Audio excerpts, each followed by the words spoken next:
Fala, leitores da Bíblia, muito bom dia, boa tarde, boa noite, graça e paz. Espero que todos estejam bem. Hoje a gente vai ler Levítico 9 e 10. Vamos ler também o Salmo 50 e o Evangelho de Lucas, capítulo 6. Ok? Vamos orar? Ó Deus, obrigado, Pai, por mais esse dia, obrigado pela tua presença constante, obrigado pela luz do teu Espírito iluminando nossa mente, nosso coração, nos trazendo para perto da Tua Palavra, e sabemos que por meio dela nós nos aproximamos de Ti, Senhor. A Tua Palavra é santa, a Tua Palavra é pura, e nós queremos, ó Deus, aprender, queremos compreender, ó Deus, quem é o Senhor, Pai. E na leitura de hoje, que o Senhor fale ao nosso coração, nos instrua, nos transforme. Assim pedimos em nome do Senhor Jesus. Amém. Vamos lá? Levítico 9. No oitavo dia, Moisés chamou Arão e os filhos dele e os anciãos de Israel e disse a Arão: Pegue um bezerro para oferta pelo pecado e um carneiro para o holocausto, ambos sem defeito, e apresente-os ao Senhor. Depois você dirá aos filhos de Israel: Tragam um bode para oferta pelo pecado, um bezerro e um cordeiro, ambos de 1 ano e sem defeito, como holocausto, e um boi e um carneiro como oferta pacífica para sacrificar diante do Senhor, e oferta de cereais amassada com azeite, porque hoje o Senhor aparecerá a vocês. Lembrando que na primeira etapa, até o capítulo 7, foram as instruções, né, de como os sacrifícios deveriam ser feitos. O capítulo 8 foi a unção, né, a consagração dos sacerdotes, né, e a unção também, porque teve toda aquela questão do óleo e tudo mais. E agora eles vão então já apresentar a primeira oferta, né? Arão oferece sacrifício por si e pelo povo. Então trouxeram o que Moisés havia ordenado diante da tenda do encontro, e toda a congregação se aproximou e se pôs diante do Senhor. Então Moisés disse: Isto é o que o Senhor ordenou que vocês fizessem, e a glória do Senhor aparecerá a vocês. Depois Moisés disse a Arão: Aproxime-se do altar, faça a sua oferta pelo pecado e o seu holocausto, e faça expiação por você mesmo e pelo povo. Depois faça a oferta do povo e a expiação por ele, como o Senhor ordenou. Arão se aproximou do altar e matou o bezerro da oferta pelo pecado que estava oferecendo por si mesmo. Os filhos de Arão trouxeram-lhe o sangue, ele molhou o dedo no sangue e o pôs sobre os chifres do altar. E o resto do sangue derramou na base do altar. Mas queimou sobre o altar a gordura, os rins e a membrana do fígado da oferta pelo pecado, como o Senhor havia ordenado a Moisés. Porém a carne e o couro queimou fora do arraial. Depois Arão matou o animal para o holocausto. E os filhos de Arão lhe entregaram o sangue, e ele o aspergiu sobre o altar ao redor. Também lhe entregaram o holocausto nos seus pedaços, com a cabeça, e queimou-o sobre o altar. E levou e lavou as entranhas e as pernas, e as queimou sobre o holocausto no altar. Depois apresentou a oferta do povo, e pegando o bode da oferta pelo pecado, que era pelo povo, o matou e o preparou por oferta pelo pecado, como tinha feito com o primeiro. Também apresentou o holocausto e ofereceu segundo o rito. Apresentou a oferta de cereais e dela pegou um punhado e queimou sobre o altar, além do holocausto da manhã. Depois Arão matou o boi e o carneiro em sacrifício pacífico, que era pelo povo. E os filhos de Arão entregaram-lhe o sangue que aspergiu sobre o altar ao redor. Entregaram-lhe também a gordura do boi e do carneiro, a cauda, o que cobre as entranhas, os rins e a membrana do fígado. E puseram a gordura sobre o peito dos animais, e ele a queimou sobre o altar. Mas o peito e a coxa direita Arão moveu por oferta movida diante do Senhor, como Moisés havia ordenado. Depois Arão levantou as mãos para o povo e o abençoou. Então desceu do altar, havendo feito a oferta pelo pecado, o holocausto e a oferta pacífica. Então Moisés e Arão entraram na tenda do encontro e, quando saíram, abençoaram o povo, e a glória do Senhor apareceu a todo o povo. E eis que, saindo fogo diante do Senhor, consumiu o holocausto e a gordura sobre o altar. Quando todo o povo viu isso, deu gritos de alegria e se prostrou com o rosto em terra. Então veja só, depois de terem feito esses primeiros sacrifícios, quais foram os sacrifícios, né? Eles fizeram, Arão primeiro fez sacrifício por si mesmo, depois pelo povo, depois acho que foi oferta pacífica, né? Enfim. E aí, depois de tudo isso aqui, o versículo 22 fala que Arão levantou as mãos para o povo e o abençoou. Essa era uma função dos sacerdotes, né? Abençoar o povo. Então, abençoou, desceu do altar. Moisés e Arão entraram na tenda do encontro. Quando saíram, de novo, abençoaram o povo. E aí a glória do Senhor apareceu, de modo que saiu fogo de diante do Senhor e consumiu o holocausto e a gordura sobre o altar. Aquele altar lá fora da tenda, né? A minha impressão é que o fogo saiu de dentro da tenda e chegou no altar e queimou aquela gordura toda, né? Então apareceu o quê? A glória do Senhor ali, e consumiu tudo que estava no altar. E aí, quando o povo viu, ficou, né, ficou maravilhado, deu gritos de alegria. Quer dizer, o Senhor recebeu aquela oferta, né? O Senhor recebeu aquilo porque foi feito tudo de acordo com o que Deus havia prescrito, ok? Mas aí acontece um incidente, uma questão aqui gravíssima diante de Deus. Capítulo 10 de Levítico. Nadab e Abiú, filhos de Arão, tomaram cada um o seu incensário, ou incensário. Puseram fogo dentro deles e sobre o fogo colocaram incenso e trouxeram fogo estranho diante da face do Senhor, algo que ele não lhes havia ordenado. Olha só. Então saiu fogo diante do Senhor, fogo de diante do Senhor, e os consumiu, e morreram diante do Senhor. Olha só. Eles levaram diante de Deus um elemento estranho, né? Deus não tinha orientado que nenhum dos sacerdotes fizessem isso que eles fizeram. Pegassem um incensário, pusessem fogo nesse incensário, colocarem, né, fogo ali e apresentarem isso diante do Senhor. Eles levaram uma coisa estranha, uma coisa que não devia fazer parte da adoração ao Senhor. Deus disse exatamente como a adoração deveria ser. E eles fizeram diferente. E aí eles foram mortos instantaneamente. O fogo do Senhor saiu e queimou eles, assim como tinha queimado aquela oferta, queimou eles. Versículo 3, eu até lembrando aqui, eu estou lembrando de um estudo do presbítero Samuel Damião de Lima, em um acampamento para adolescentes, né, um acampamento de adolescentes, e ele contou essa história, né?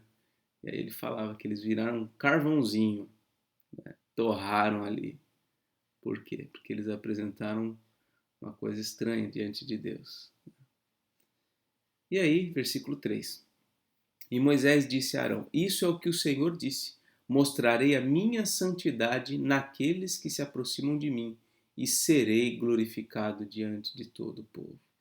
Então essa foi a interpretação de Moisés do que aconteceu, né? O Senhor mostrou a sua santidade. Quer dizer, o que é a santidade de Deus? É o fato de que Ele é puro, Ele é santo, as coisas devem ser corretas, santificadas, tudo prescrito direitinho, organizado, nada fora do lugar, nada que a pessoa, que a gente invente, nada que a gente é, que seja algo intencional para o nosso aprazimento. Não. O culto a Deus ele precisa ser feito da maneira como Deus requer. Né? Então as pessoas perguntam, mas por que Jesus teve que morrer? Deus não poderia simplesmente perdoar sem a necessidade da morte de Jesus? Não, não, porque é assim que Deus quis.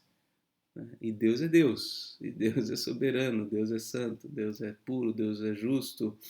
E a morte do cordeiro é necessária. Então, às vezes a gente fica, né? Mas por que é assim e não é assim? Por que precisa ser desse jeito? Por que não pode ser daquele outro jeito?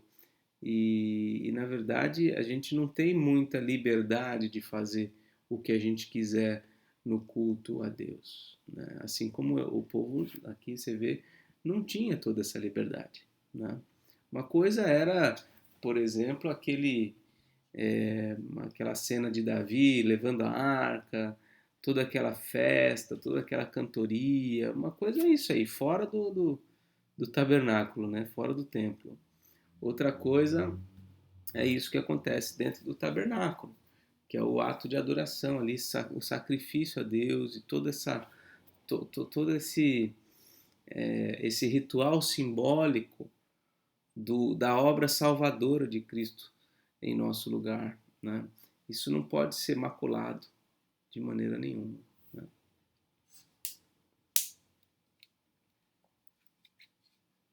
Porém, Arão se calou. Então, diante da morte dos filhos, Arão se calou. Então Moisés chamou Misael e Eusafã, filhos de Uziel, tio de Arão, e disse-lhes: Venham e tirem os seus parentes de diante do santuário e levem-nos para fora do arraial. Chegaram-se, pois, e os levaram nas suas túnicas para fora do arraial, como Moisés tinha dito. Só o detalhe também, né? Só para não perder o costume, né? Veja que isso aqui, né? As pessoas, muita gente, né, do meio, especialmente do meio pentecostal, né? Oram a Deus pedindo o fogo, né? O fogo do Espírito. Imagina se Deus fizesse isso, como fez aqui, né? Se Deus mandasse um fogo, como fez com Nadab e Abiú. Puxa, não tinha mais pentecostais, né? Porque todos já teriam sido queimados, né? Mas só uma brincadeira mesmo, né? Mas é uma brincadeira, mas é sério, né? Porque quando se inclui no culto a Deus elementos estranhos, isso é muito sério, né? Talvez não aconteça o que aconteceu com Nadab e Abiú assim tão repentinamente, tão na hora, tão imediatamente. Mas sem dúvida alguma aqueles que trazem coisas estranhas, elementos estranhos para o culto a Deus, certamente terão, né, estão fazendo coisas que Deus não se agrada. Versículo 6. Moisés disse a Arão e aos filhos de Eleazar, e aos seus filhos Eleazar e Itamar: Não deixem os cabelos sem pentear, olha só, nem rasguem as suas roupas, para que vocês não morram, nem venha grande ira sobre a congregação, mas os seus irmãos, toda a casa de Israel, poderão lamentar o fogo que o Senhor causou. Não se afastem da porta da tenda do encontro, para que vocês não morram, porque sobre vocês está o óleo da unção do Senhor, e fizeram conforme a palavra de Moisés. O que ele está dizendo aqui é o seguinte: olha, vocês não podem expressar tristeza, vocês não podem vivenciar esse luto, né? Vocês têm que se manter firmes aí, não deixa o cabelo pentear, não despentear, não rasga a roupa. Essa seria uma atitude natural quando morria, né, um parente, uma pessoa muito amada, rasgar as roupas, bagunçar o cabelo, enfim, demonstrar tristeza, né? E ele fala: não, vocês não podem fazer isso. Os seus irmãos, toda a casa de Israel, poderão lamentar, mas vocês não. Vocês têm uma postura diferente, porque sobre vocês está o óleo da unção do Senhor. Para você ver como o sacerdócio, né, Naquele tempo assim, eles tinham que ser uma classe de pessoas realmente diferente. Embora a gente não tenha sacerdotes como estes do passado, mas a liderança precisa ter uma postura diferenciada. Estou dizendo que a gente não deva demonstrar tristeza, né? Mas há um limite, né? Há um limite. A liderança, né? Pastores, presbíteros, precisam ter uma postura de maior seriedade, maior discrição, maior discrição é a ideia de ser discreto, né? Maior reverência diante das coisas, né? Versículo 8. Então o Senhor falou a Arão, dizendo: Vocês e seus filhos não devem beber vinho ou bebida forte quando entrarem na tenda do encontro, para que não morram. Isso será estatuto perpétuo entre as suas gerações, para que vocês façam diferença entre o santo e o profano, entre o impuro e o puro, e para ensinarem aos filhos de Israel todos os estatutos que o Senhor lhes tem falado por meio de Moisés. Então, olha aí, a postura diferente. Eles não poderiam beber vinho, bebida forte, quando estivessem lá. Moisés disse a Arão e aos filhos deste, Eleazar e Itamar, que ficaram vivos: Peguem a oferta de cereais que restou das ofertas queimadas ao Senhor e comam-na, sem fermento, junto ao altar, porque coisa santíssima é. Comam-na em lugar santo, porque é a porção que foi dada a vocês e aos seus filhos das ofertas queimadas do Senhor, porque assim me foi ordenado. Também o peito da oferta movida e a coxa da oferta vocês devem comer em lugar puro, você, seus filhos e suas filhas, porque foram dados por sua porção e por porção de seus filhos, dos sacrifícios pacíficos dos filhos de Israel. Trarão a coxa da oferta e o peito da oferta movida com as ofertas queimadas de gordura para mover por oferta movida diante do Senhor. Esta é a porção que foi dada a você e aos seus filhos por estatuto perpétuo, como o Senhor tem ordenado. Moisés procurou diligentemente o bode da oferta pelo pecado, e eis que já tinha sido queimado. Olha só, presta atenção. Ele procurou o bode da oferta pelo pecado e esse bode já tinha sido queimado. Por isso, Moisés indignou-se contra Eleazar e contra Itamar, os filhos de Arão que ficaram vivos, e disse: Por que vocês não comeram a oferta pelo pecado no lugar santo? Eles tinham que comer, não podiam queimar tudo, né? Era parte do procedimento que eles comessem daquele animal, porque coisa santíssima é. E o Senhor a deu a vocês para levarem a iniquidade da congregação. Então, olha só, o fato do Senhor ter dado para eles comerem tinha esse simbolismo, né? Para que eles levassem a iniquidade da congregação para fazerem expiação por eles diante do Senhor. Então, fazia parte do processo que eles comessem aquele animal. Eis que desta oferta o sangue não foi trazido para dentro do santuário. Eles não pegaram o sangue, não levaram lá perante o santuário. Certamente vocês deviam tê-la comido no santuário como eu havia ordenado. Arão respondeu a Moisés: Eis que hoje meus filhos ofereceram a sua oferta pelo pecado e o seu holocausto diante do Senhor. E mesmo assim, tais coisas me aconteceram. Se eu hoje tivesse comido a oferta pelo pecado, será que isso teria sido aceito aos olhos do Senhor? Quando Moisés ouviu isso, deu-se por satisfeito. Então, realmente, eles fizeram algo que não deveriam ter feito, né? Ter deixado de comer, provavelmente por conta do luto, né? Da tristeza que eles estavam passando pela morte de Nadab e Abiú, e Moisés os repreende, e aí a resposta de Arão é essa daí, né? Olha, os meus filhos ofereceram oferta pelo pecado, quer dizer, eles fizeram o que tinham que fazer. E mesmo assim, tais coisas me aconteceram, né? Mesmo assim, eles trouxeram fogo estranho e foram mortos. E se eu tivesse comido, né? Será que isso teria sido aceito aos olhos do Senhor? É uma pergunta. Moisés não responde, se dá por satisfeito e nada acontece. né? É um episódio aqui sem vamos dizer, sem um desfecho, né? Mas o ponto é esse. O certo era que eles tivessem comido e eles não comeram, né? Se abstiveram daquilo, né? Mas por conta do luto, por conta da gravidade do que tinha acontecido com seus filhos, que trouxeram algo estranho diante do Senhor, então passou ileso desse episódio, ok? Vamos lá então, Salmo 50. A verdadeira adoração, Salmo de Asaf. Olha aí, estamos falando de culto, né?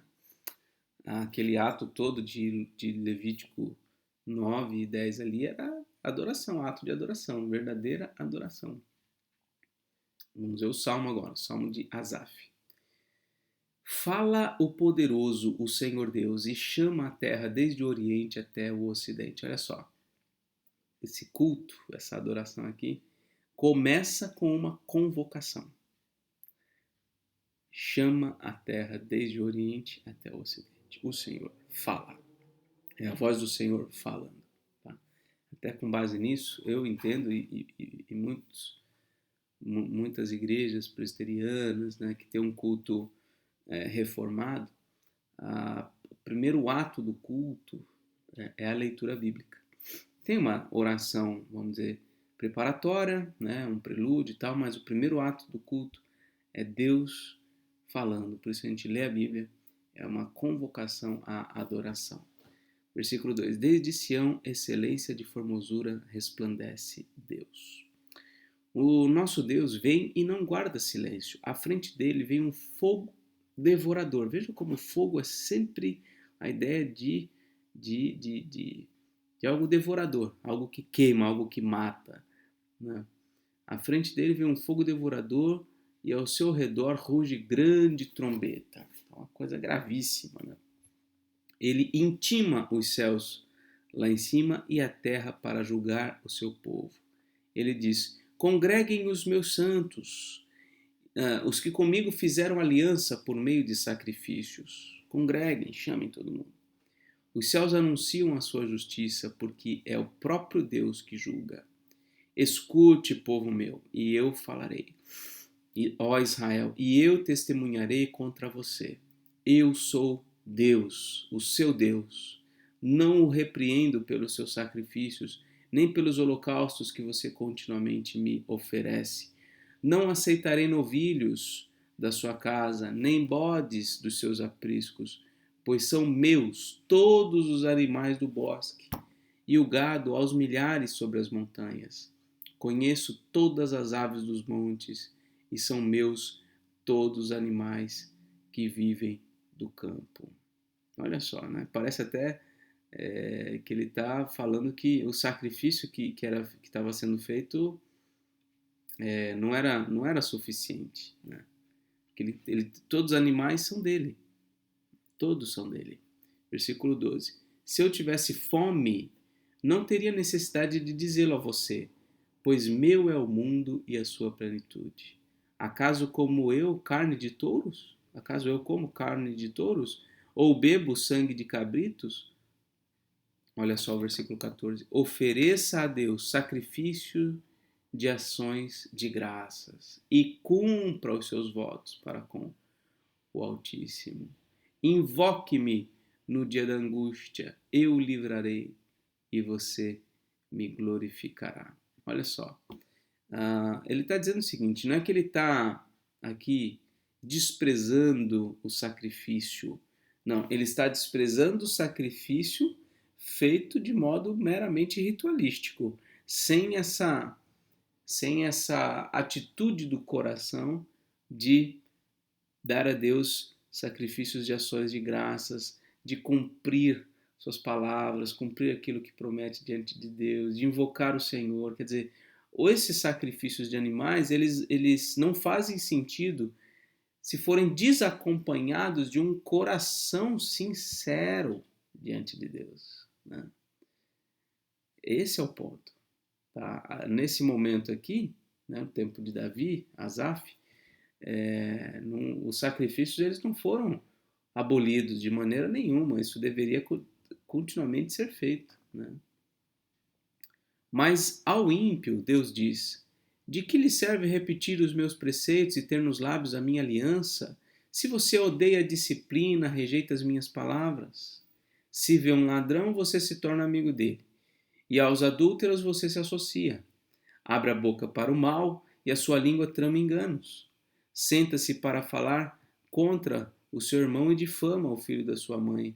Você tem feito essas coisas e eu me calei. Você pensava que eu era igual a você, mas agora eu o repreenderei, porei tudo à sua vista. Considerem, pois, nisto, vocês que se esquecem de Deus, para que eu não os despedace, sem haver quem os livre. Aquele que me oferece sacrifícios de ações de graças, olha só, esse me glorificará.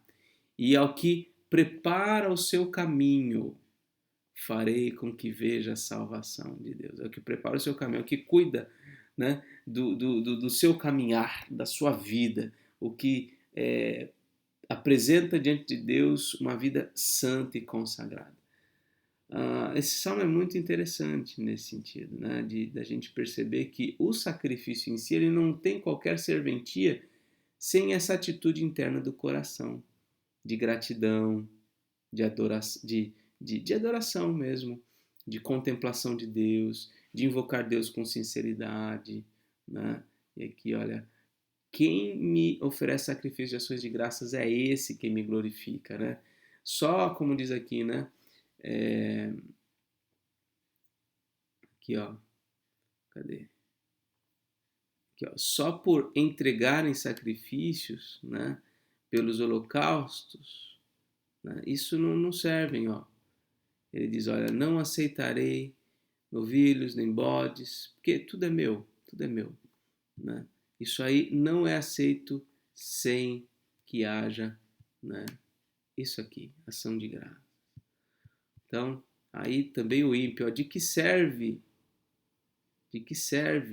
repetir os preceitos de Deus, de que serve ter na mente e nos lábios a teologia, né? A palavra da aliança e tudo mais, se você odeia quando é advertido, se você rejeita quando é confrontado, se você tem más companhias, enfim, faz coisas erradas. Então, a verdadeira adoração, ela inclui atos sacrificiais, mas isso não faz sentido para Deus sem um coração que acompanhe tudo isso, né? E faz sentido com o que a gente vê, por exemplo, em João 4, quando Jesus está falando com a mulher samaritana, né? Ele fala, vem a hora e já chegou em que os verdadeiros adoradores adorarão o Pai em espírito e em verdade, porque são estes que o Pai procura para serem seus adoradores. Uma adoração que vem de um coração disposto, um coração devoto a Deus. E por fim, agora, Lucas 6. Interessante, né? Como a gente vê que as coisas se complementam nas Escrituras Sagradas, né? E agora, o sábado, né? Questão do sábado, de novo, que a gente já leu, né, em Mateus 12, Marcos 2. Aconteceu que num sábado Jesus passava pelas searas e os seus discípulos colhiam e comiam espigas, debulhando-as com as mãos. E alguns dos fariseus lhes disseram: por que vocês fazem o que não é lícito aos sábados? Jesus tomou a palavra e disse: vocês nem ao menos leram o que Davi fez quando teve fome, ele e os seus companheiros, como entrou na casa de Deus e, pegando os pães da proposição, comeu e deu também aos que estavam com ele? Pães que não lhes era lícito comer, mas exclusivamente ao sacerdote? Então Jesus lhes disse: o Filho do Homem é Senhor do sábado. Então, eu já comentei sobre esses textos, né? Não vou me delongar muito, mas o ponto é esse, né? Eles estavam muito muito atentos ao rigor da lei, sem entender o espírito da lei. Olha só como isso tem a ver com Levítico 9 e 10, com o Salmo 50 que a gente acabou de ler, né? Não basta você guardar ipsis literis a lei, sem que o teu coração esteja genuinamente devoto do Senhor, né? Então, no caso aqui, os discípulos de Jesus não estavam guardando, vamos dizer assim, né, ipsis literis, porque até na verdade estou até me equivocando, né? Porque essa lei, na verdade, né, que não é lícito comer dessa maneira aqui, isso aqui não está na lei de Deus, né? Isso aqui está na lei dos homens mesmo, dos fariseus, né? Mas enfim, o princípio é esse, né? No sábado não deveria trabalhar, né? E aí ele menciona aqui o ato de Davi, que fez uma coisa que não devia fazer, que era comer os pães da proposição. Lembra do tabernáculo? Tem o candelabro, tem a mesa, tal, na mesa tinha os pães, ele foi lá, entrou, pegou os pães da proposição, comeu, deu para o pessoal que estava com ele e tal. Né? Não era lícito para eles não eram sacerdotes, mas comeram e ficou tudo bem, né? Quer dizer, a lei, ela ela existe, ela precisa ser cumprida, mas o coração do homem é que a disposição dele é que deve ser também levada em consideração, né? Então isso aqui é importante a gente perceber. Mas a questão do sábado, né? Que Jesus é o Senhor do sábado, ele deu o sábado para o homem e não o homem para o sábado. Aconteceu que em outro sábado, Jesus entrou na sinagoga, começou a ensinar. Estava ali um homem que tinha a mão direita ressequida. Os escribas e os fariseus observavam Jesus, procurando ver se ele faria uma cura no sábado, a fim de acharem de que o acusar. Mas Jesus, conhecendo os pensamentos deles, disse ao homem da mão ressequida: Levante-se e venha para o meio. E ele, levantando-se, ficou em pé. Então Jesus disse a eles: Vou fazer uma pergunta a vocês. É lícito no sábado fazer o bem ou fazer o mal? Salvar uma vida ou deixar que se perca? Então Jesus, olhando para todos que estavam ao seu redor, disse ao homem: Estenda a mão. E assim o fez. E a mão lhe foi restaurada. Mas eles se encheram de furor e discutiu entre si quanto ao que fariam contra Jesus. Jesus está mostrando, olha, a vida humana é mais importante do que a guarda do sábado, tal como vocês acreditam, né? Um preceito da lei não pode anular outro preceito, né? E o preceito máximo da lei é o amor ao próximo, né? Então isso não, lei nenhuma pode ser cumprida se o amor ao próximo não estiver sendo levado em consideração, né? Por exemplo, né? Pegando até a ideia do acampamento, né, que a gente teve lá, né?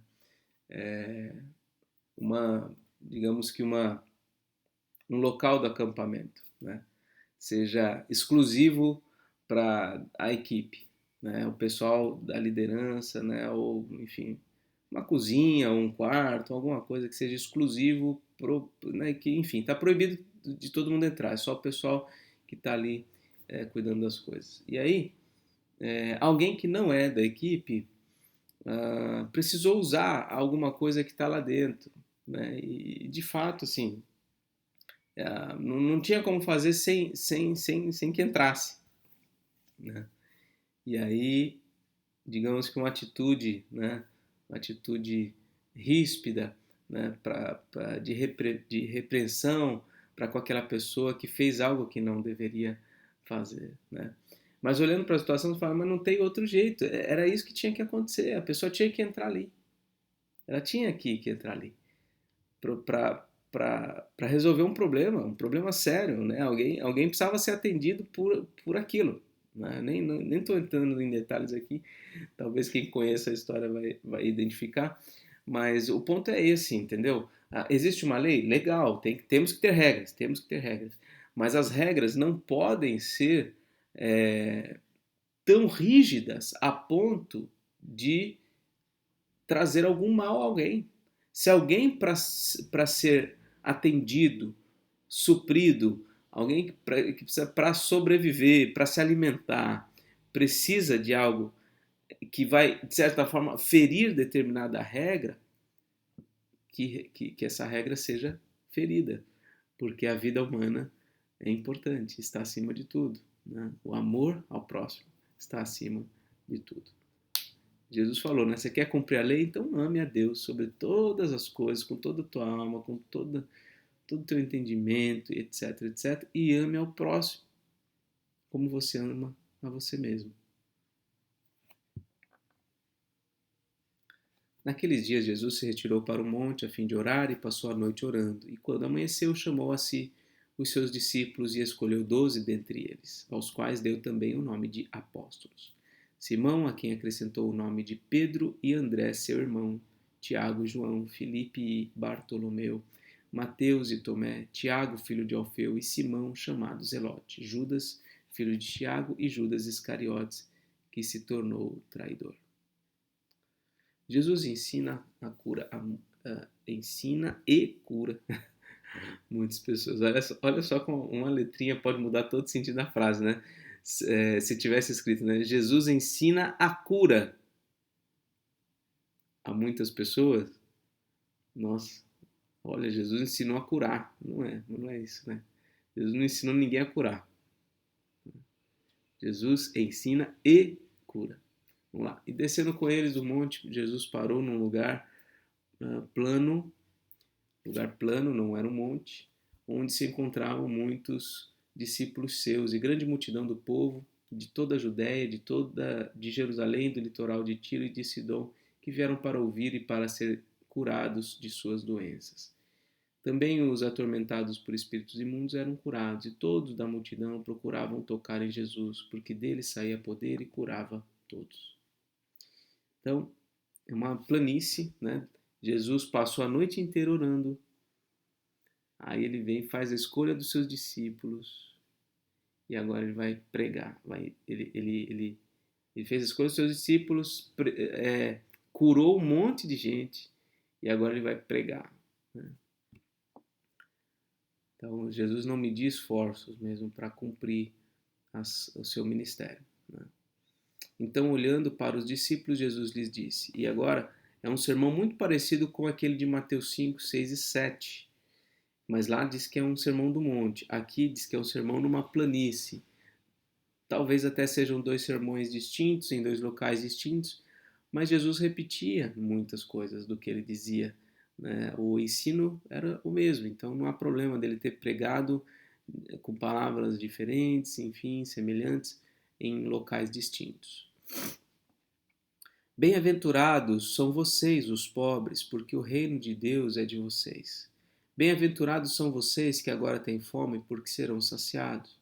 Bem-aventurados são vocês que agora choram, porque vocês hão de rir. Bem-aventurados são vocês quando as pessoas os odiarem, expulsarem de sua companhia, insultarem e rejeitarem o nome de vocês como indigno por causa do Filho do Homem. Alegrem-se naquele dia e exultem, porque grande é a recompensa de vocês no céu, porque os pais dessas pessoas fizeram o mesmo com os profetas. Mas ai de vocês, os ricos, porque vocês já receberam a consolação. Ai de vocês que agora estão fartos, porque vocês vão passar fome. Ai de vocês que agora estão rindo, porque vocês vão lamentar. Ai de vocês quando todos os elogiarem, porque os pais dessas pessoas fizeram o mesmo com os falsos profetas.